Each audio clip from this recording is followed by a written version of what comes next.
ठीक है, मुझे नहीं पता था ये रूट फिल्मों के लिए है, ये रूट प्रधानमंत्री जी किस रूट से आए थे, वो किसी और रूट से आ रहे थे। तो मेरा ऑफिस है, परमिशन के साथ ऑफिस है। यहाँ पे भारतीय जनता पार्टी के लोग पहुँचते हुए बोलते हैं गाड़ी हटवाने का काम करते हैं, पुलिस भी उनका साथ देती है, गाड़ी हटवाने का काम करते हैं। सिर्फ मेरे मात्र पूछने से कि भाई मेरा परमिशन, मेरा ऑफिस है, यहाँ से गाड़ियाँ को न हटाया जाए, हमारी गाड़ी अंडर कंट्रोल है, मेरा ऑफिस है, परमिशन के साथ ऑफिस है, आने जाने की कोई दुविधा नहीं, कोई बाधा नहीं है।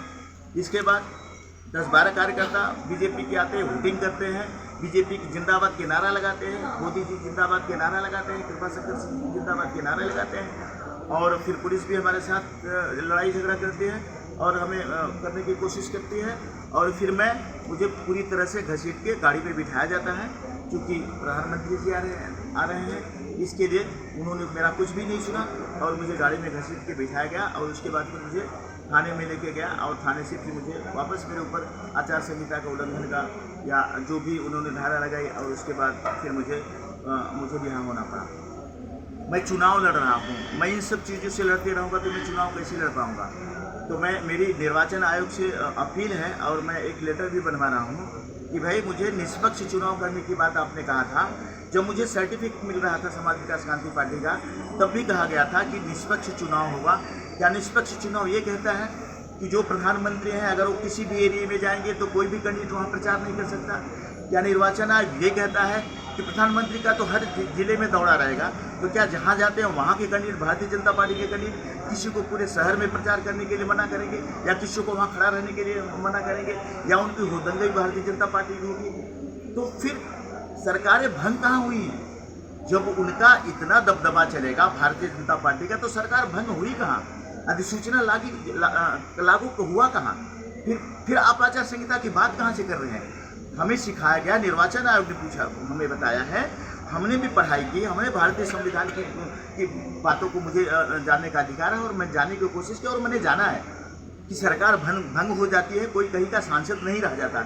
जितने भी कैंडिडेट पास हो जाते हैं पर्चे में, उनको बाकायदे सबको सम्मान के साथ लड़ाया जाता है, लड़ाने का काम किया जाता है।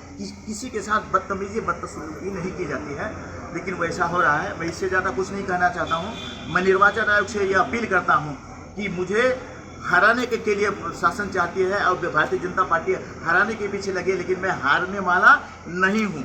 अगर मुझे कुछ भी करने, मैं भारतीय जनता पार्टी के कारण, कृपा शंकर सिंह के कारण, मैं अपने चुनाव प्रचार को बंद नहीं करूँगा, लड़ता रहूँगा, 25 तारीख तक लड़ता रहूँगा। और यहाँ का किसान, 72 लोकसभा का सारा किसान और सारी जनता, 75% से ज़्यादा जनता हमें सपोर्ट कर रही है, हमें जिताने का काम कर रही है। इनकी आतंकबाजी, इनकी जो गुंडई है, उनकी जो गुंडागर्दी है भारतीय जनता पार्टी की, कृपा शंकर सिंह के, सबको ध्यान में है। जनता इसका 25 तारीख को बाखूबी जवाब देगी। कल क्यों आपके साथ इस तरह की घटनाएं? मैंने आपको वही तो बताया अभी अपने भाषण में, सारी चीज़ें क्लियर कर दिया कि कल भाई मेरा ऑफिस है, परमिशन के साथ ऑफिस है, हमारे पास परमिशन है, हमारे पास गाड़ियाँ वर्करों की आएगी, पदाधिकारियों की आएंगी।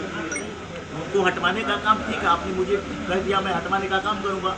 मैं हटवा रहा था, मैं बोला था कि ठीक, तो एक पुलिस वाले आए वहाँ से, उन्होंने मेरे से बदतमीजी की बात की। कोई एसएचओ कहीं और गया जिनको मैं पहचानता नहीं, बदतमीजी की बात की हमसे। फिर बाद में जो हमारे पहचान के एसएचओ है, हमने उनको नॉर्मल ढंग से बात किया, लेकिन अभी उनका ही साथ दे रहे थे। इसके बाद बीजेपी वाले यहाँ वोटिंग कर रहे थे, बीजेपी वाले नारे लगा रहे थे। ये बताओ ये क्या है? नारे लगाने का अधिकार उनको क्यों? वहीं पुलिस खड़ी है, नारे लगा रहे हैं, तो उनको कहाँ अधिकार है? जब पुलिस आ गई, जो हमारा पुलिस के बीच में होगा, भारतीय जनता पार्टी के नारे क्यों लग रहे हैं? वो भी मेरे ऑफिस के सामने।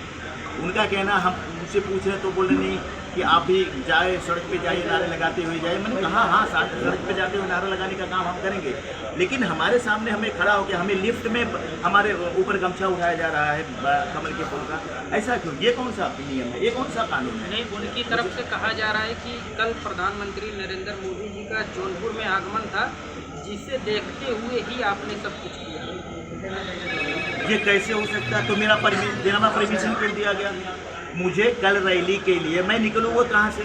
अपने ऑफिस से निकलूँगा कि वहाँ से निकलूँगा, आसमान से निकलूँगा तो मैं अपने ऑफिस से 2 मिनट बैठूँगा कि नहीं बैठूँगा अपने ऑफिस में?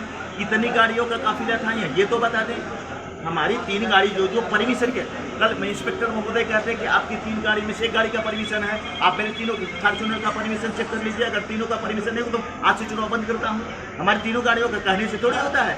ये सचों का कहना है कि आपकी 1 गाड़ी है परमिशन, हम तीनों का गाड़ी को चलवाने का काम कर रहे हैं, और जबकि हमारी तीनों गाड़ी का परमिशन है। तो आप जबरदस्ती मुझे ऊपर थोपेंगे, और मैं अब तीनों गाड़ी लेके अपने कार्यकर्ता के लिए, हमारा पार्टी कार्यालय है, एक तो आपने सिद्धार्थपुर में हम रहते हैं, आज से थोड़ी रहते हैं, हम तो कई साल से रहते हैं, हमारा रूम वहाँ से बुक है। बोले कि हमारा रूम बुक नहीं है, वहाँ से आपके कार्यकर्ता गाड़ी लगा के खड़े आने के लिए नहीं दे रहे हैं, यहाँ से आने के लिए नहीं दे, तो हम जाएंगे कहाँ? कार्यकर्ता मुझे मिलेंगे कहाँ बताओ? मेरे ऑफिस में नहीं मिलेंगे, मेरे रूम में नहीं मिलेंगे, तो कहाँ से मिलेंगे? आसमान में मिलेंगे क्या?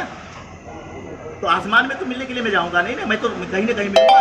वहाँ अपना पार्टी कार्यालय बना के रखे हो, हमारा कोई भी गाड़ी नहीं जा सकती, तो मैं रोड से चले जाऊँ, मैं पैदल चल के जाऊँ? ये आचार संहिता का मतलब है कि मैं मेन रोड से जाऊँ, वहाँ चल के जाऊँ, जिससे कोई मुझे